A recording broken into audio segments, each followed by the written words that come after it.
Hello everyone. तो जैसा कि आप जानते हैं आज 3 सितंबर है और आज सुबह 10 बजे से फॉर्म फिलिंग स्टार्ट हो चुकी है डीआरडीओ की। डीआरडीओ एक ऐसी वैकेंसी है जहां पे सिर्फ और सिर्फ डिप्लोमा स्टूडेंट ही अप्लाई कर सकते हैं। तो पहले तो आप इस बात का ध्यान रखेंगे, साथ ही साथ फॉर्म भरते समय कुछ महत्वपूर्ण इंपॉर्टेंट इन्फॉर्मेशन का आप ध्यान रखें।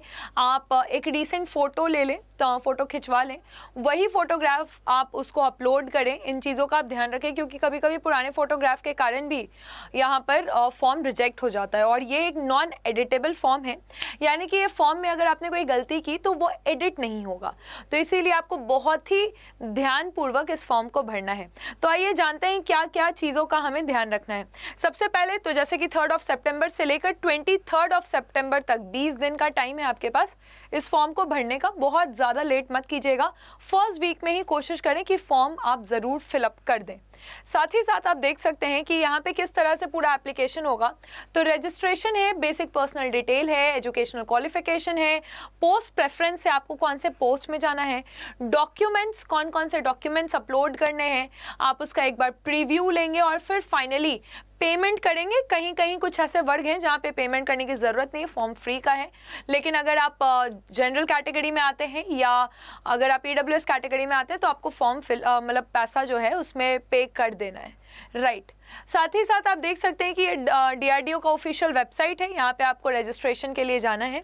रजिस्ट्रेशन आपको यहाँ पे करना है, एज लिमिट भी आपको दिख रही है, यानी कि 18 से लेकर 28 साल होनी चाहिए 23 सितंबर 2022 तक। तो इस फॉर्म को आप भरेंगे। सीनियर टेक्निकल असिस्टेंट बी के लिए भी ये फॉर्म है और फिटर के लिए भी फॉर्म है, फाइन। तो ये फोटोग्राफ, हस्ताक्षर, 10th मैट्रिक के सर्टिफिकेट और जो EQR सर्टिफिकेट है, ये सबसे इंपॉर्टेंट डॉक्यूमेंट्स है जिसको आपको ध्यान रखना है। तो सबसे पहले फोटोग्राफ रीसेंट होनी चाहिए, विदिन 30 डेज यहाँ पे लिखा हुआ है।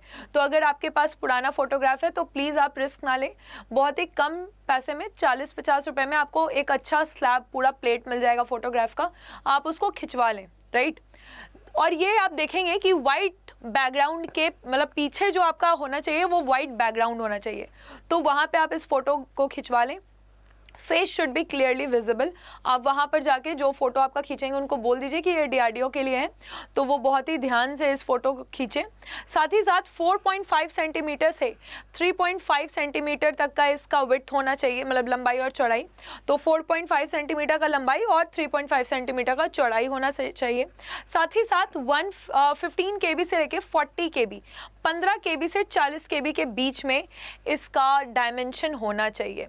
तो ये आप देख सकते हैं यहाँ पे। साथ ही साथ सिग्नेचर भी 15 से 40 KB के बीच में ही होने चाहिए, JPG फॉर्मेट में। अगर ये इस फॉर्मेट में, इस डायमेंशन में नहीं होगा तो फिर क्या होगा कि ये लैप्स कर जाएगा।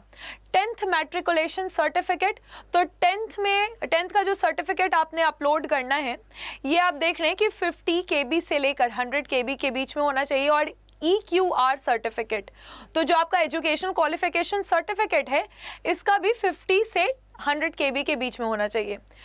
बाकी आपको पता है कि यहाँ पर सिर्फ डिप्लोमा वाले ही नहीं, लेकिन जिन्होंने BSc किया है उनके लिए भी बहुत अच्छा अपॉर्चुनिटी है। तो ये पूरा डीआरडीओ के ये वैकेंसीज आप देख चुके होंगे, ये सब वैकेंसी है। और एग्ज़ाम फॉर्मेट कैसा होगा, CBT 1, यानी कि जो आपका पहला कंप्यूटर बेस्ड टेस्ट होगा उसको पहला वो नॉन टेक है, जिसमें आपका जिसमें भी आपने डिप्लोमा किया है या ग्रेजुएशन किया है वो सब्जेक्ट से क्वेश्चन नहीं आएंगे।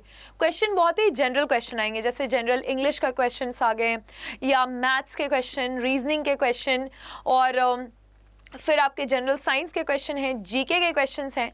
तो ये सब 5 सेगमेंट मिलाकर टोटल 120 क्वेश्चंस हैं और ये 120 क्वेश्चन आपको हल करने हैं 90 मिनट के अंदर। तो ये बात ध्यान रखेंगे, जब आप CBT 1 में क्वालिफाई करेंगे तभी आप CBT 2 देंगे, जिसमें आपका प्रोविजनल सिलेक्शन है ये। तो ये जिस चीज़ में आपने किया हुआ है अपना कोर्स, उस चीज़ का टेस्ट स्पेसिफिक, सब्जेक्ट स्पेसिफिक ये एग्ज़ाम होने वाला है। ये भी 100 मार्क्स का होगा, 100 क्वेश्चंस होंगे और यहाँ पे 90 मिनट के अंदर ये होने वाला है। तो 2 टीयर में आपका एग्ज़ाम है। फर्स्ट ईयर आपको समझ में आ गया, सेकेंड ईयर आपको समझ में आ गया। फर्स्ट ईयर में 1:8 यानी कि एक पोस्ट पे 8 उम्मीदवारों का चयन किया जाएगा। तो ये बहुत अच्छा अपॉर्चुनिटी है, लेकिन फर्स्ट ईयर का मार्क्स कैलकुलेट नहीं होगा। लेकिन आपको ये भी ध्यान रखना है कि अगर आप फर्स्ट ईयर क्वालिफाई नहीं करेंगे तो सेकेंड ईयर में आप एंटर कैसे करेंगे। तो फर्स्ट ईयर को क्वालिफाई करना है, लेकिन साथ ही साथ ध्यान रखना ये भी है कि 15 से 20 दिन के अंदर आपका सेकेंड ईयर भी हो जाएगा। तो सेकेंड वाला जो है उसके साथ साथ आपको फर्स्ट का प्रिपरेशन करना है। थोड़ा सा स्ट्रैटेजी बेस्ड ये एग्ज़ाम है और इसी स्ट्रैटेजी के साथ हम इंजीनियर्स अड्डा की पूरी टीम तैयार है। चाहे वो पूरा टेक का पोर्शन हो या नॉन टेक का पोर्शन हो, हमने आपके लिए बैचेस बना दिए हैं। तो अब बस आपको चूज़ करना है कि या तो आप इन बैचेस में आ सकते हैं जहाँ पे इलेक्ट्रिकल, मैकेनिकल, इलेक्ट्रॉनिक्स और सिविल के tech plus non tech batches हैं, या फिर एक बहुत प्यारा सा बैच हमने बनाया है वो सिर्फ CBT 1 के लिए है। तो वो नॉन टेक उसमें पूरा रहेगा, इंग्लिश है, मैथ्स है, जनरल साइंस है, रीजनिंग है, GK है। तो ये पूरा सब्जेक्ट्स एक CBT 1 के लिए और ये बैचेस जो हैं ये आपको CBT 1 एंड CBT 2 दोनों के लिए। तो मैक्सिमम डिस्काउंट आपको पता है, कोड अगर आप यूज़ करते हैं Y332 तो आपको मैक्सिमम डिस्काउंट मिलता है। साथ ही साथ आपको क्या करना है, आपको इस तरह से गूगल में आना है। गूगल में जब आप जाते हैं तो आपको अड्डा 24/7 पे जाना है। इस वेबसाइट पे जाएंगे, ऑल कोर्सेज में जाएंगे। जब आप ऑल कोर्सेज में जाते हैं आप गेट एंड इंजीनियरिंग एग्जाम में जाएंगे। यहाँ पर आपको DRDO पे क्लिक करना है। फिर आप देख सकते हैं यहाँ पे CBT 1 और ये है CBT 1 प्लस CBT 2। तो फॉर एग्जाम्पल मान लीजिए कि आप CBT 1 की प्रिपरेशन करना चाहते हैं पहले, ठीक है। तो ये बैच आप देख सकते हैं यहाँ पे रेंजेस जो हैं काफ़ी अफोर्डेबल रेंजेस हैं। सिर्फ Y332 कोड यूज़ करना है तो सिर्फ और सिर्फ, मतलब ये कमेंडेबल बात है कि सिर्फ 750 रुपये में आपको पांचों सब्जेक्ट 120 क्वेश्चन के लिए प्रिपेयर करवाया जाएगा। तो जल्दी से बैचेस में एनरोल कर लीजिए और मेरे साथ GK पढ़ें। और बाकी आपके लिए साइंस की मैम है, सर हैं, रीजनिंग और मैथ्स पढ़ाएंगे, मैम आपको इंग्लिश पढ़ाएंगी। तो सारा प्रिपरेशन करने के लिए हम तैयार हैं, हमने स्ट्रैटेजी बना ली है। अब आपको अपना स्ट्रैटेजी बहुत स्ट्रांगली प्रिपेयर करना है और इस एग्जाम को क्वालिफाई करना ही करना है। So all the very best guys. कोई भी डाउट होगा आप कमेंट सेक्शन में पूछें। अगर एलिजिबिलिटी को लेके डाउट है, क्वालिफिकेशन को लेके डाउट है, और हाँ बीटेक वाले इसमें एलिजिबल नहीं है। अगर आपने डिप्लोमा के बाद भी बीटेक किया है तो भी आप एलिजिबल नहीं है, ये सिर्फ डिप्लोमा वालों के लिए ही है।